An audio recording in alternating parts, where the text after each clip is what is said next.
25 years after it landed in theaters, The Replacements still shows up on cable at least once a month, and people still stop flipping channels when they hit it.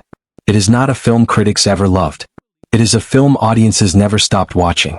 That gap between what the reviewers said and what regular viewers felt is only the beginning of the strange story behind this football comedy. Here are 13 facts about the making of The Replacements that even longtime fans of the movie have probably never heard. Number 1. The story is rooted in a real NFL players' strike, and the real team really did go undefeated. The premise did not come from nowhere. In 1987, NFL players walked out over free agency and salary issues, and the league made the decision to keep playing anyway, filling rosters with replacement athletes for 3 regular season games while the strike dragged on. The Washington Redskins built one of the more effective replacement rosters in the league, made up of cut prospects, semi-pro players, and a few Canadian Football League refugees, and that squad went 3-0 during the strike, including a Monday night win over a Dallas Cowboys team that still had several of its regular starters on the field. Washington finished the season 11-4, good enough for a playoff berth, and went on to beat the Denver Broncos 42-10 in Super Bowl 22. For decades, the replacement players themselves got almost no recognition for that stretch. It was not until 2018 that the Washington organization formally honored them with Super Bowl rings. Screenwriter Vince McEwen took that real chapter of NFL history and built an entirely fictional team around it, the Washington Sentinels, keeping the shape of the story underdogs thrown together on short notice who somehow win while changing every name and detail enough to stand as its own invented world. Number 2. Keanu Reeves trained hard enough that people still argue about whether an NFL team wanted to sign him. Reeves had just come off The Matrix and needed to convincingly play a quarterback getting hit by much bigger men, so he added close to 23 pounds of muscle and went through an intensive football training camp run by stunt and football coordinators Alan Graff and Mark Ellis, the same pair who had overseen the football scenes in Oliver Stone's Any Given Sunday. Because filming took place at the Baltimore Ravens Stadium, a rumor eventually spread that the Ravens themselves offered Reeves a real professional tryout after watching him throw during production. That claim has circulated for years, repeated by outlets and even added to some trivia pages, but there has never been documented evidence that an actual tryout offer was made, and fact-checkers who dug into it traced the story back to nothing firmer than a single 2013 tweet with no source attached. Reeves himself put the rumor to rest directly in 2025, telling Sports Illustrated the idea was absolutely ridiculous, while laughing about his own throwing motion. What is verified is the training itself and the praise from the football coordinators who worked with him. The Ravens tryout is Hollywood folklore that outgrew the facts. Number 3. The games on screen used dozens of real football players hitting for real. Director Howard Deutsch did not want the football to look like a movie fight scene with players acting hurt. Production brought in a large group of players with real professional and college backgrounds to fill out the game sequences, and the principal cast went through weeks of the same physical training camp before a single game scene was shot. When the cameras rolled, the contact was not choreographed to look safe. It was closer to an actual practice, run by football coordinators who knew exactly how the game was supposed to look and feel, which is part of why the sequences read as more grounded than most sports comedies of the era. Number 4. The cinematographer had already shot some of the most recognizable images in American film. Behind the camera was Tak Fujimoto, whose career by the year 2000 already included The Silence of the Lambs, Ferris Bueller's Day Off, Philadelphia, and The Sixth Sense, which had come out just 1 year earlier and earned him an American Society of Cinematographers Award nomination. Fujimoto also had a long-running partnership with director Howard Deutsch specifically, having shot Deutsch's Pretty in Pink back in 1986 and Grumpier Old Men in 1995. So the two were far from strangers by the time they teamed up on a football comedy.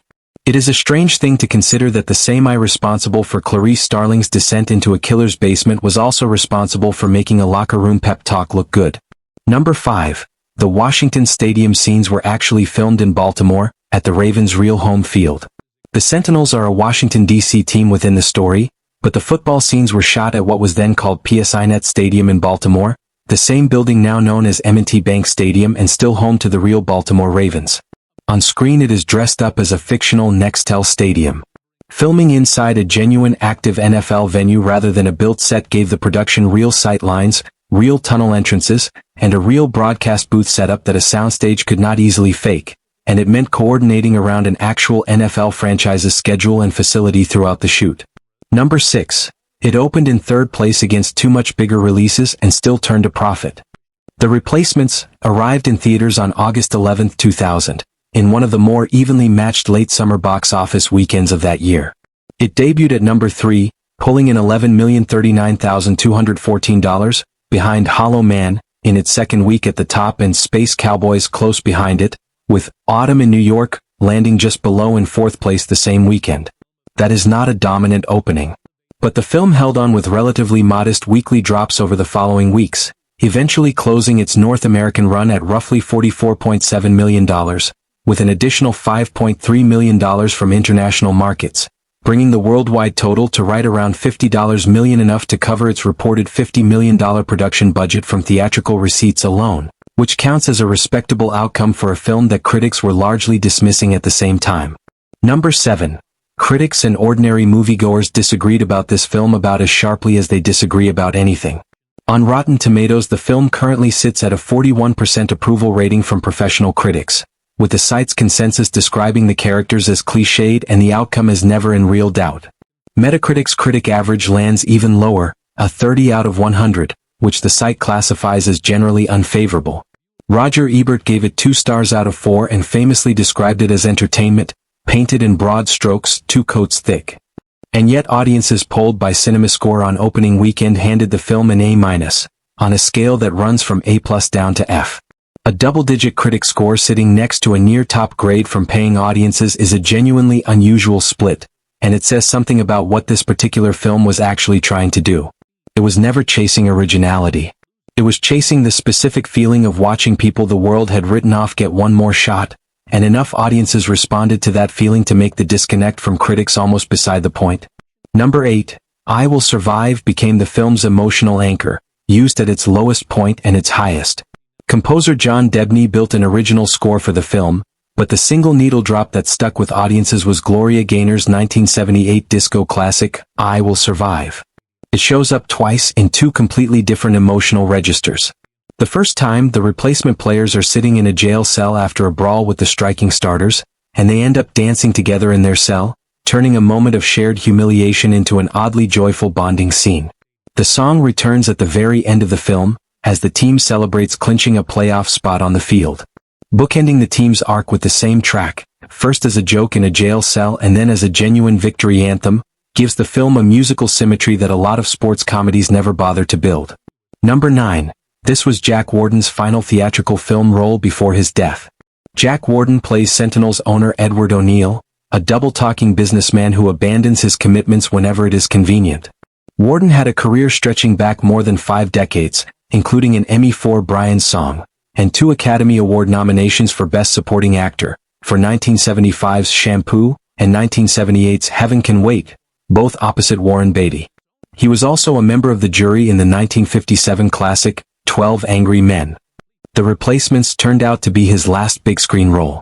Warden died on July 19, 2006, at the age of 85, closing out one of the more durable character actor careers in American film with a performance in a broad summer comedy most viewers wouldn't necessarily connect to his earlier, more prestigious work. Number 10. Jon Favreau's character was written as a Gulf War veteran and Purple Heart recipient serving on a SWAT team. Long before he was building the Marvel Cinematic Universe, Jon Favreau played Daniel "Danny" Bateman, the Sentinels' linebacker and defensive captain. Within the film, Bateman is written as a walk-on player from Michigan State who served in the Gulf War, received a Purple Heart, and was, at the time he joins the team, a member of the Washington, D.C. Police Department's SWAT unit. The character's defining joke is a total personality switch, reserved and almost silent off the field, then visibly unhinged the moment anything competitive starts. Favreau leaned into that specific contrast rather than playing it as generic intensity, and it remains one of the more memorable pieces of ensemble comedy in the film. Number 11.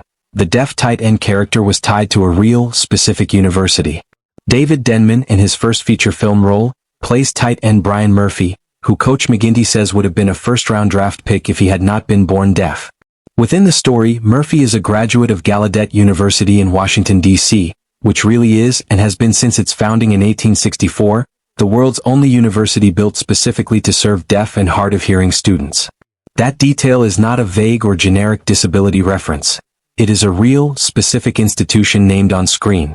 The choice pays off directly at the climax, when the game-winning play is called for Murphy precisely because a deafening home crowd gives him no disadvantage at all, turning what could have been a simple inclusion gesture into an actual tactical decision built into the plot.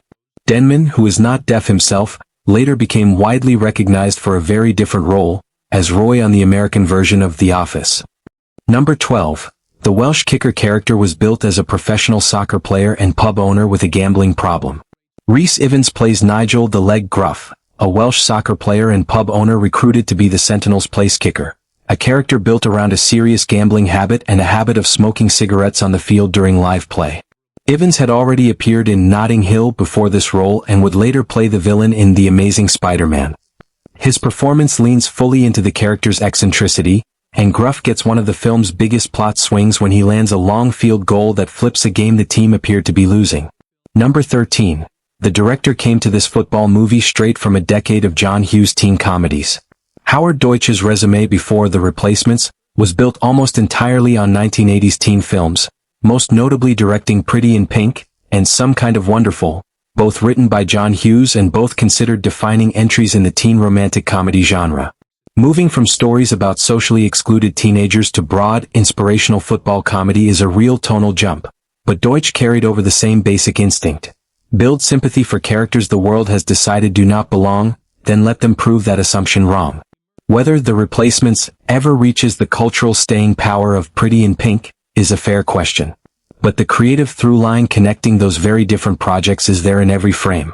More than 2 decades after it opened in a crowded August weekend against films most people barely remember now, The Replacements has settled into a strange, durable place in the culture. A film professional critics never came around on, and one that regular viewers keep coming back to anyway. If you have not revisited it in a while, now might be a good excuse.